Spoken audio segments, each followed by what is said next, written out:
This is the complete opposite of everything you've been taught about learning. You sit down to study, you read the same paragraph 5 times. It feels familiar. It feels like progress. But 3 hours later, your brain has deleted everything like it never existed. And here's what nobody tells you about memory. Memory is not about intelligence. It's not about having a good brain. Your brain is actually designed to forget almost everything. From a survival perspective, remembering everything would destroy your focus. So your brain constantly asks one question: is this important enough to keep? If the answer is no, it disappears. That's why rereading notes rarely works. Highlighting everything rarely works. Watching endless lectures rarely works. Passive input does not convince your brain something matters. But neuroscience discovered something fascinating. Your brain remembers information faster when you force it to struggle correctly. Not harder. Correctly. And once you understand this, memorization becomes dramatically easier. Today I'll show you the science-backed system that top students use to memorize faster, retain longer, and recall information under pressure. Not motivation, not study harder. Actual memory mechanics. 1. Stop trying to store information. Most students study like a storage device. Read, repeat, read again, repeat again. But memory doesn't work like saving files on a computer. Memory is built through reconstruction. Your brain strengthens information when it retrieves it, not when it receives it. This is called active recall. Here's what most people do. Read page, feel familiar, move on. Here's what top performers do. Read page, close notes, force the brain to retrieve. That tiny struggle is what builds memory pathways. The harder retrieval feels, the stronger the memory becomes afterward. 2. Your brain loves incomplete patterns. Have you noticed something strange?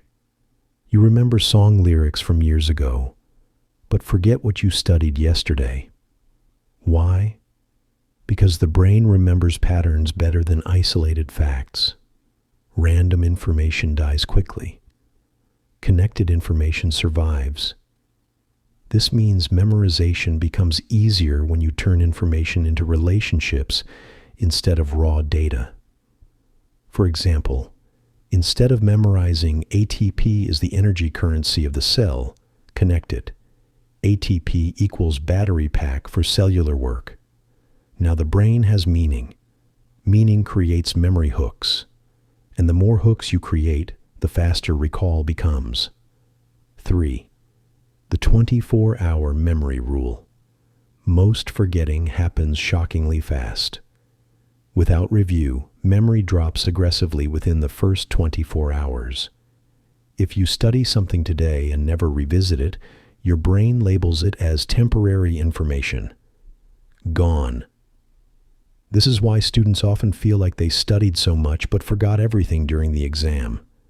Memory requires spaced reinforcement, not one giant study session. This is called spaced repetition. Simple schedule. Day 1, learn.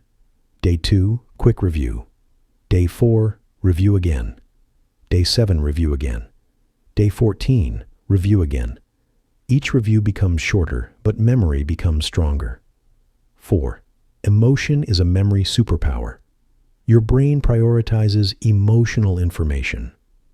That's why embarrassing moments from years ago still feel vivid. Emotion tells the brain, this matters. You can use this intentionally while studying. Teach the concept dramatically. Pretend you're explaining it on stage. Attach curiosity to the topic. Use urgency timers. Study with strong focus music. Emotion increases attention. Attention increases encoding. Encoding increases memory. 5. The blurting method. This method feels almost illegal when you first try it. Study a topic normally for 20 to 30 minutes. Close everything. Take a blank sheet of paper. Write everything you remember. Messy. Incomplete. Doesn't matter. Force retrieval. Open your notes again.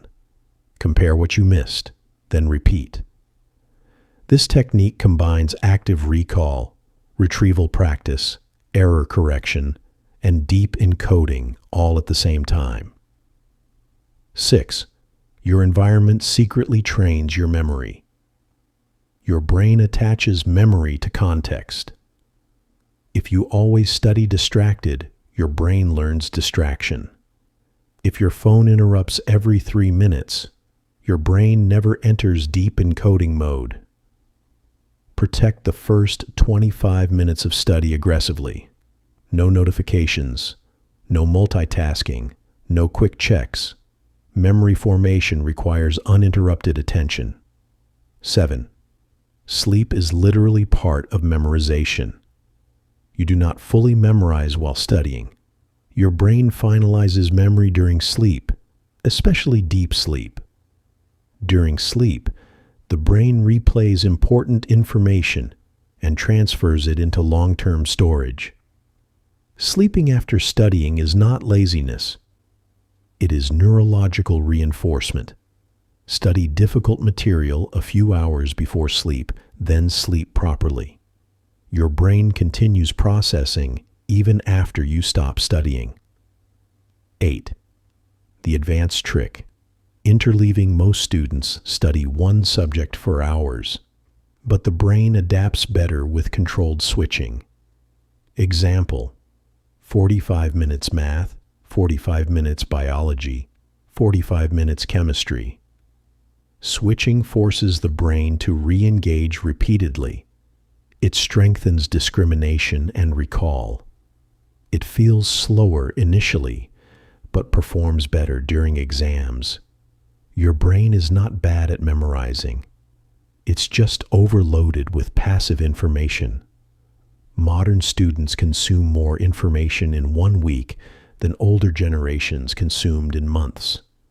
And most of it disappears because the brain was never forced to retrieve, connect, or reinforce it. Stop measuring learning by hours studied, pages highlighted, or lectures watched. Measure learning by what you can recall, what you can explain, what survives after 3 days. Real memory is not recognition, it is reconstruction. And once you train your brain this way, memorization starts feeling unfair.